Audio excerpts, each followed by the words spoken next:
বারবার বিভ্রান্ত করছে। 2 দিন ধরে নাটক আমরা দেখছি তৃণমূল কংগ্রেসের, তিনটে ভাগে বিভক্ত। একদিকে চেয়ারম্যান, আরেকদিকে উত্তরবঙ্গের উন্নয়ন মন্ত্রী, আর একদিকে হচ্ছে কোচবিহার নাগরিক মঞ্চ। এটা কোন নাটক চলছে? সবকিছুতেই রাজনীতি দেখবার প্রয়োজনীয়তা নেই। রাজনীতির ঊর্ধ্বে উঠে কিছু কিছু সময় প্রতিক্রিয়া বা মন্তব্য করা সমীচীন। বিজেপি সেই সৌজন্যতা কখনো দেখাতে শেখেনি। তারা প্রত্যেক জায়গায় শুধু পলিটিক্স করে বেড়ায়। আমরা নাটক দেখতে চাই না, কোচবিহারবাসী নাটক দেখতে চায় না। কোচবিহারবাসীর যেটা পরিষ্কার কথা, আমাদের মধ্য দিয়ে আমরা বলতে চাই যে জগদ্দীপেন্দ্র নারায়ণের যে স্মৃতিসৌধ সেখানে প্রতিষ্ঠিত হোক এবং ভালো জায়গায় হোক, কারণ রাজার সম্পত্তির উপরে হবে, রাজার হবে।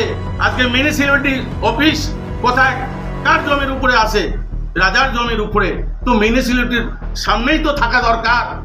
2 দিন ধরে মহারাজার মূর্তি বসাকে কেন্দ্র করে যে জটিলতা সৃষ্টি হয়েছে, মানবিক মুখ্যমন্ত্রী কোচবিহারের মানুষের আবেগকে মর্যাদা দিয়ে তিনি যথাস্থানেই মূর্তি বসানোর নির্দেশ দিয়েছেন এবং আমরা প্রত্যাশা করছি কোচবিহার পৌরসভা স্বল্প সময়ের মধ্যে নির্দিষ্ট জায়গায় মহারাজার মূর্তি বসাবে। আর ভবিষ্যৎ যাতে তৃণমূল কংগ্রেস এই কোচবিহারবাসীকে অপমানিত না করে এবং ভাবাবেগকে যেন আঘাত না করে, তার জন্য আমরা বলবো, আমরা প্রতিবাদ জানাই, আমরা ধিক্কার জানাই তৃণমূল কংগ্রেসকে এই কোচবিহারবাসীকে বারবার যে অপমানিত করার জন্য এবং এই ধর্মীয় সংস্কৃতিতে আঘাত করার জন্য।